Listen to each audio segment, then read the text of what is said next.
ಶಾಸಕನ ಪುತ್ರನಿಗೆ ಅಕ್ರಮವಾಗಿ ಸರ್ಕಾರಿ ಭೂಮಿ ಮಂಜೂರು ಆರೋಪ.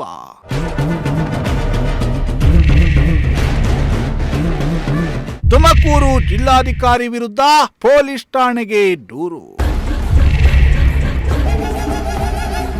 ಎಸ್ ವೀಕ್ಷಕರೇ, ತುಮಕೂರು ಜಿಲ್ಲೆಯಲ್ಲಿ ಮತ್ತೊಂದು ಭೂ ಹಗರಣ ನಡೆದಿರುವ ಬಗ್ಗೆ ಗಂಭೀರ ಆರೋಪ ಕೇಳಿ ಬರ್ತಿದ್ದು, ಇದು ರಾಜ್ಯ ಮಟ್ಟದಲ್ಲಿ ಭಾರಿ ಸದ್ದು ಮಾಡ್ತಿದೆ.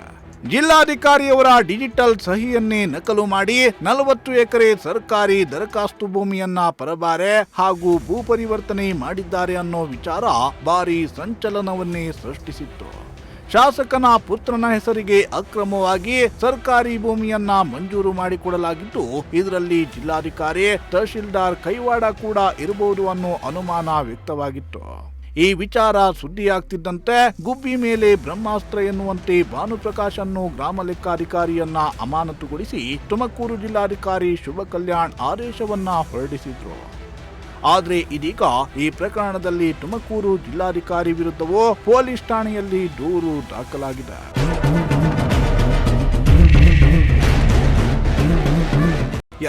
ನಕಲಿ ದಾಖಲೆ ಸೃಷ್ಟಿಸಿ ಕಾಂಗ್ರೆಸ್ ಶಾಸಕನ ಪುತ್ರನಿಗೆ 40 ಎಕರೆ ಸರ್ಕಾರಿ ದರಖಾಸ್ತು ಭೂಮಿಯನ್ನ ಪರಬಾರೆ ಹಾಗೂ ಭೂ ಪರಿವರ್ತನೆ ಮಾಡಿಕೊಟ್ಟಿದ್ದ ಪ್ರಕರಣದಲ್ಲಿ ಇದೀಗ ಮತ್ತೊಂದು ಮಹತ್ವದ ಬೆಳವಣಿಗೆಯಾಗಿದೆ.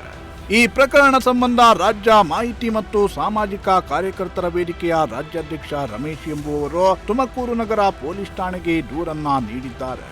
ತುಮಕೂರು ಜಿಲ್ಲಾಧಿಕಾರಿ ಶುಭ ಕಲ್ಯಾಣ್ ಸೇರಿದಂತೆ ಇನ್ನೂ ಹಲವು ಅಧಿಕಾರಿಗಳ ವಿರುದ್ಧ ದೂರನ್ನ ನೀಡಲಾಗಿದೆ. ತುಮಕೂರು ಜಿಲ್ಲೆಯ ಮಧುಗಿರಿ ತಾಲೂಕಿನ ಐಡಿಹಳ್ಳಿ ಹೋಬಳಿಯ ತುಮಲು ಗ್ರಾಮದಲ್ಲಿ ಇವತ್ತು ಸರ್ಕಾರಿ ಆಸ್ತಿಯನ್ನು ಲೂಟಿ ಮಾಡುವಂಥ ಪ್ರಕ್ರಿಯೆ ಇವತ್ತು ನಿರಂತರವಾಗಿ ನಡೀತಾ ಇದೆ.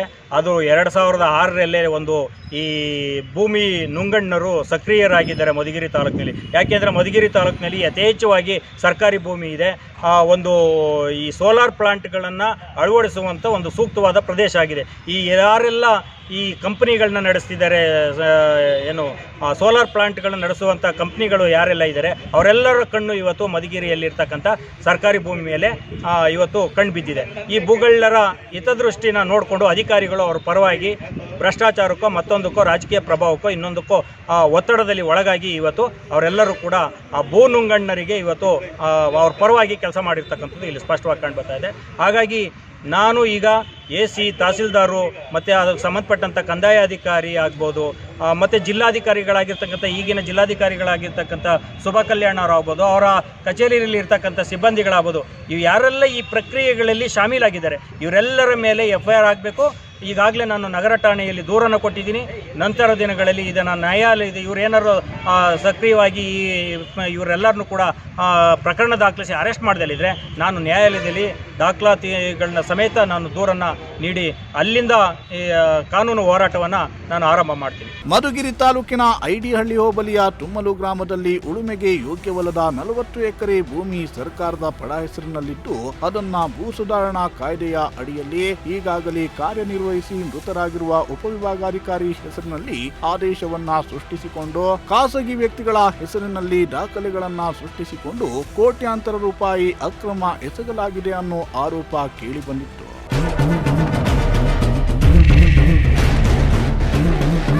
ಕೈಬರಹದ ಪಹಣಿಗಳಲ್ಲಿ ಇಂದಿಗೂ ಸರ್ಕಾರದ ಪಡ ಎಂದೇ ನಮೂದಾಗಿರುವ 40 ಎಕರೆ ಭೂಮಿಯ ನಕಲಿ ದಾಖಲೆಗಳನ್ನ ಸೃಷ್ಟಿಸಿ ಪರಾಬಾರಿ ಮಾಡಲಾಗಿದೆ.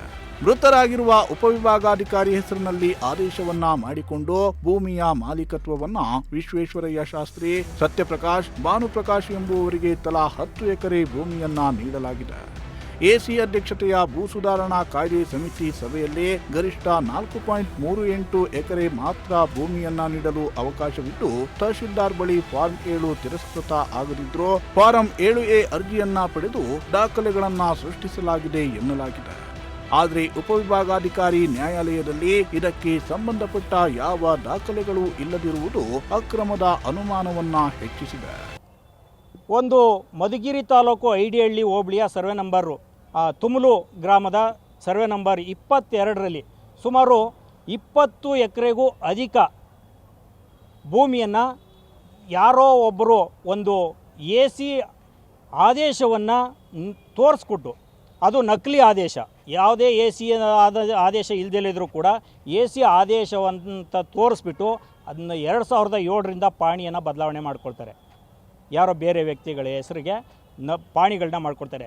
ಅದು ಸರ್ಕಾರಿ ಗೋಮಾಳ ಅನ್ನೋದು ಸ್ಪಷ್ಟವಾಗಿ ಎಲ್ಲ ದಾಖಲಾತಿಗಳಲ್ಲಿ ಕಂಡುಬರ್ತದೆ.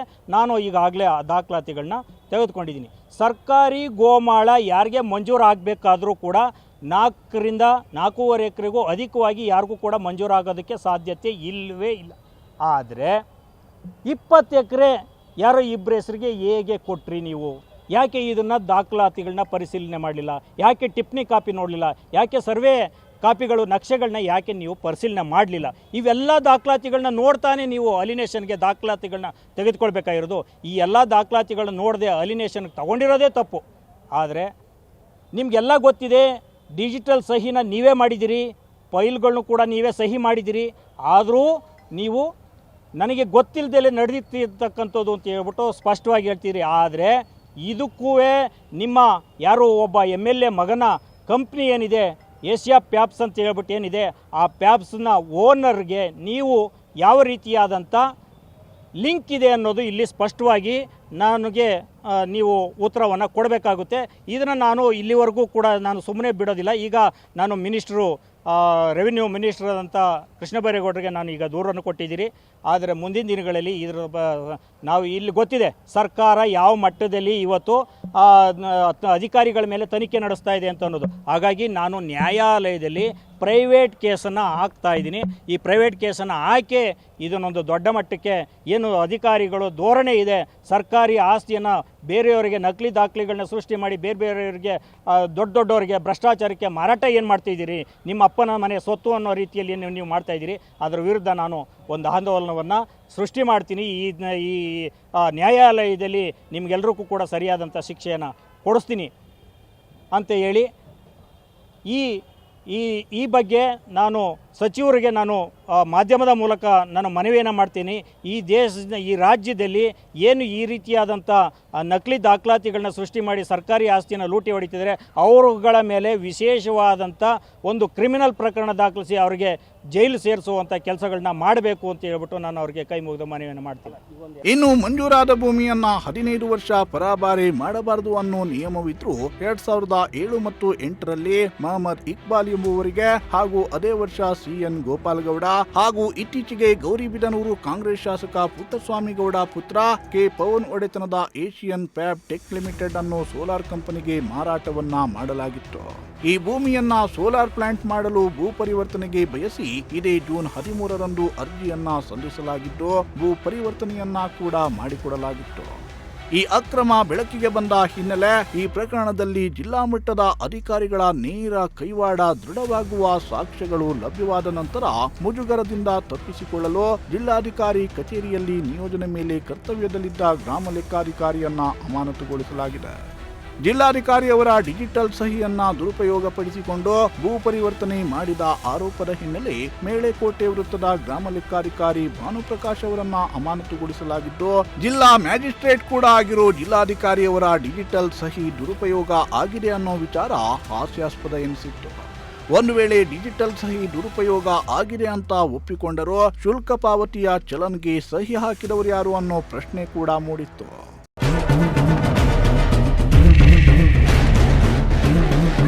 ಒಟ್ಟಿನಲ್ಲಿ ಈ ಭೂ ಹಗರಣದಲ್ಲಿ ದೊಡ್ಡ ದೊಡ್ಡ ತಿಮಿಂಗಲಗಳೇ ಇರೋದು ಮೇಲ್ನೋಟಕ್ಕೆ ಸ್ಪಷ್ಟವಾಗ್ತದೆ.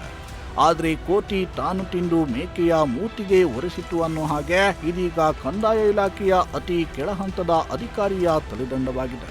ಹೀಗಾಗಿ ಈ ಪ್ರಕರಣದ ಸಂಬಂಧ ಸೂಕ್ತ ತನಿಖೆಯನ್ನ ನಡೆಸುವ ಮೂಲಕ ಇದರ ಹಿಂದೆ ಯಾರ್ಯಾರ ಕೈವಾಡ ಇದೆ ಅನ್ನೋದನ್ನ ಪತ್ತೆ ಹಚ್ಚಬೇಕಾಗಿದೆ. Bureau report, Prajashakti TV.